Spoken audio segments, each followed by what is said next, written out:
Well, Tyler, it's so good to be speaking to you. It looks to me as if the sun's a bit brighter where you are than it is here, although London has had astonishingly high temperatures, I gather. We live a long way north, and somehow it was very sunny in the north of Scotland, very sunny in London, and grey skies where we were. I've been hearing all about the temperatures and the heat from the folks who run my office in Stratford-upon-Avon. Absolutely. Sounds like it's been a very difficult summer. So. Yeah. So, interestingly enough, one of my favorite cities alongside New York in the States is Philadelphia. And I can remember visiting the Carpenters Hall there. Now, did that have a similar origin to the livery companies in London, or is it quite different? As I understand it, there was a bit more of a system akin to the livery companies at one point. And I think that may be where Carpenters Hall came from. New York and the cities on the Eastern Seaboard had changed their model. But even in New York, we still have a group called the Book Industry Guild of New York. So we do our best to try to adhere to traditions. So. And New York, particularly Long Island, is really where you originally spent your youth, is that right? Yes, so I grew up on the South Shore of Long Island. Was very fortunate to live near a beach as a child. And the years that I had growing up on Long Island, there were very good schools, so that was pretty formative, I think, in my interest in literature and leading to my career in publishing. Very attractive part of the world in Long Island, isn't it? Absolutely, yes. No, it's very expensive too. So it was part of why, as I got my start in publishing, I could not afford to have a house there, but it's certainly a bedroom community for the city. And my earliest experiences there were a lot of time headed back and forth to New York City on the Long Island Railroad, to see the theater, to see the city, and so certainly I think for a lot of kids growing up there, it's very attractive to want to find your way into a career in Manhattan. And so for me, it happened to be publishing, but a lot of different paths there, of course. And then the next part of your education really was, I'm trying to work out where this will be, a bit further north, at Amherst. A bit, yeah. Yeah. Which is in go on. Yes, we got to go to Hampshire College, which is in Amherst, Massachusetts, which is the youngest of the colleges in that area. Western Massachusetts, Massachusetts as a whole has a lot of colleges and universities. The benefit of me attending Hampshire was it was a self-designed program, so you were able to do interdisciplinary studies. And I had a lot of interest in writing and a lot of interest in literature, but was able to augment that with the classics program at Amherst College, which allowed cross-enrollment and language classes at the area campuses. So even though you would attend one college in that area, you could cross-enroll and take classes at other campuses, which helped, I think, expose everybody to a lot of different options. So. Yeah, it's got a fantastic literary history. I mean, James Baldwin, as I gather, at your college, but then also at some of the other places you had Emily Dickinson and Robert Frost, who are two of my favorite American poets.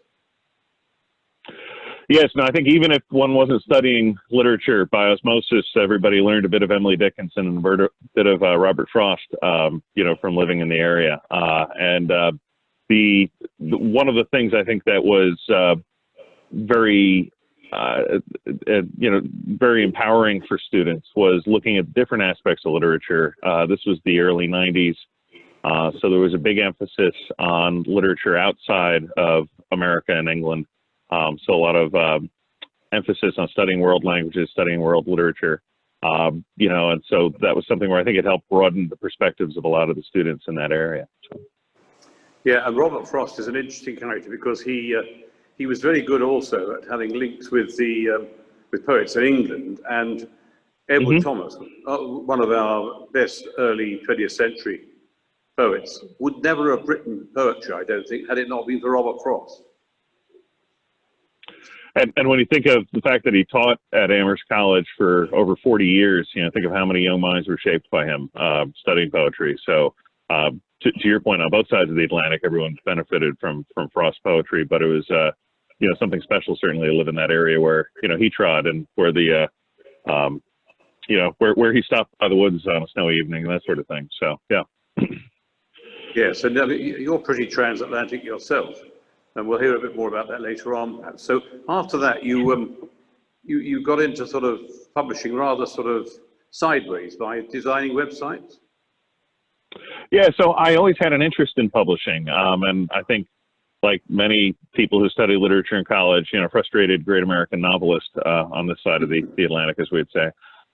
But the way, part of the way I helped pay my tuition when I was in college was that was the very early days of the internet. There was a tremendous amount of interest for businesses to have websites, although very few companies had people who could design websites, and there weren't a lot of freelance agencies at the time. So I hung out my shingle as a 17-year-old designing websites for local businesses in New York and Massachusetts. And from that, and I was basically always one chapter ahead in the textbook on how to design the websites of what I needed to know. Wasn't particularly adept at it, but was good enough to be adequate and help people get onto the internet. But a piece of that was learning how to do tagging of content. So a customer would give me a piece of information they wanted to have up on their website, and I had to go in by hand at the time and put in paragraph tags, line breaks, italic tags, that sort of thing, which you know, of course, comes from the tagging that a copy editor or somebody in the production side of a publisher would do on an author's manuscript. So when I ended up getting a job at Aspen Publishers in 2000, and Aspen was an imprint of the Dutch publisher Wolters Kluwer. I first joined in sales because a piece of my start had been in selling these websites, not just designing them. But over time, my role became more of like a client ombudsman, working with production on printer issues and things like that. So it was, I kind of fell into the publishing side of publishing through the sales doorway, but had that background in manuscript preparation that allowed me to, you know, kind of find different roles within the company to do.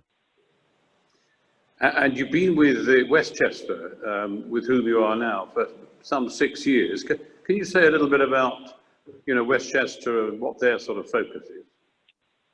Absolutely. So, yeah, I joined Westchester Publishing Services, which is based in Danbury, Connecticut in the States, 6 years ago. I came on board to help relaunch their sales organization. The company became an employee-owned company at the time. The then CEO essentially sold his shares of the company over to the employees. And so it acts as a bit of a kind of retirement plan for everybody. It's something that acts almost like a pension would have. So the company itself edits and typesets books for nearly 250 publishers around the world. My role is, as the Chief Revenue Officer at Westchester, is to kind of handle all of the sales and marketing operations, and I have a very talented team that executes on all of that, and also play a role with kind of the client-facing side with retention and customer service. So we have about 375 employees around the globe. The offices that we have are headquarters in Danbury. We've since added another office in the States over the past 6 years in Dayton, Ohio. We own a typesetting operation in India, and so we have a facility in Chennai in the south and a facility in Noida near New Delhi in the north. And a few years ago, we launched our UK office in Stratford-upon-Avon. And I just wondered, having listened to the rather remarkable background in different ways you had in terms of literature and so on, starting as a classics person, I gather. Are you a frustrated novelist or author? I suppose, you know, I always would be, because I have unfinished novels somewhere. I think if I would be a frustrated novelist if I didn't enjoy what I do so much. And I think by getting to work on behalf of so many publishers, you know, we work on over 4,000 projects a year. So helping 4,000 authors get their books to market every year is still very rewarding, even if I don't have my own name on the spine of any of them. But it's something where I think I found my passion in publishing, which was in helping create books. So certainly there's always a lot of good stories rattling around my head, but I get to tell those to my children when I'm putting them to bed at night, and that's just as rewarding as well. So. Well, I might need your help, because just last night I was invited to a dinner in about a month's time, and the chap said to me, one of the things is that we'd like each of the guests to produce a 100-word short story. That's not many words. No, it isn't. But as Hemingway proved, you know, you need to take the bigger story and whittle it down to the 100 keywords, right? So that's right. Yeah. Okay, so tell me about your links with stationers and how they began, and you know what that's involved.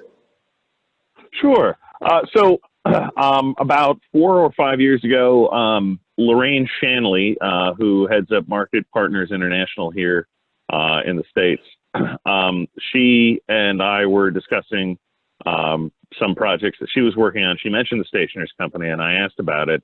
And it was right around the time that Westchester was looking to do more in the market in the UK. I was heading over to the London Book Fair. I was actually, for a time there, living out of a suitcase in a sense, headed back and forth to meet with publishers in London.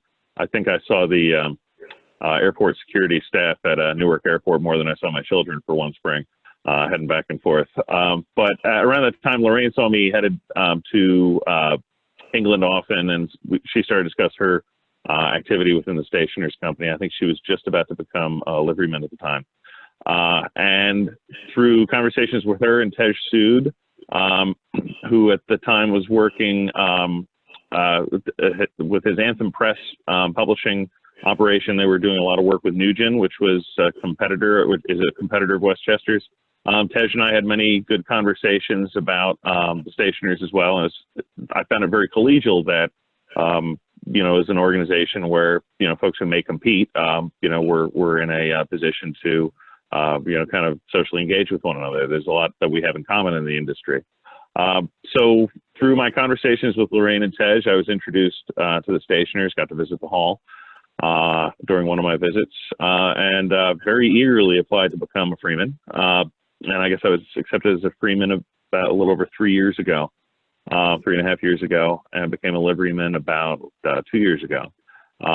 And through my involvement with the Stationers, I've been very fortunate during my time in England to attend a number of events at the hall.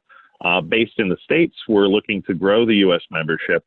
And at this time, we have a little over a dozen members here in the States and about 10 who are in one form of the application process or another. And I've noticed that there's actually a greater level of interest right now during the pandemic when American publishers, we can't travel to England right now due to the limitations on the U.S. passport at this time. So the ability for us to engage with our partners in the UK via the Stationers Company is very valuable for us. So certainly Oliver Gadsby, Lorraine, Tej, myself, and others have been working with American publishers, vendors, printers to you know, set up more of a relationship for these American individuals with the Stationers Company, and there's a high level of interest right now. Now, I began, if you remember, with Carpenter's Hall in Philadelphia. I'm just wondering, just as a tailpiece to finish off, can you see the final result of your efforts being a Stationers Hall being opened in New York? I would hope so. I mean, of course, there's, you know, it's going to be very difficult to have something as splendid as the hall itself in England. There are, however, a lot of member-driven organizations, bar associations, university alumni clubs, where there can be, you know, kind of membership access, privilege sharing, that sort of thing. So certainly, even within the New York Bar Association, which has a nice hall, not quite as nice, of course, as Stationers Hall, you know, with the hundreds of years of history there. But I could certainly see something like that where, yeah, short of us breaking ground and building a hall from the bottom up, you know, finding some sort of partnership or, you know, way to find a meeting place here in the States. Absolutely. But for now, we're doing a lot of things very actively via Zoom with one another. Hopefully very soon we'll be able to, you know, revisit doing in-person meetings in Manhattan, which was how we had been doing membership and meetings up to this point. But we'll keep active in any channel that we can. Thank you very much. It is a really stimulating conversation, and I'm looking forward to those immigration officials letting you come across here again as soon as possible. Myself as well. Thank you very much, Master. Thank you.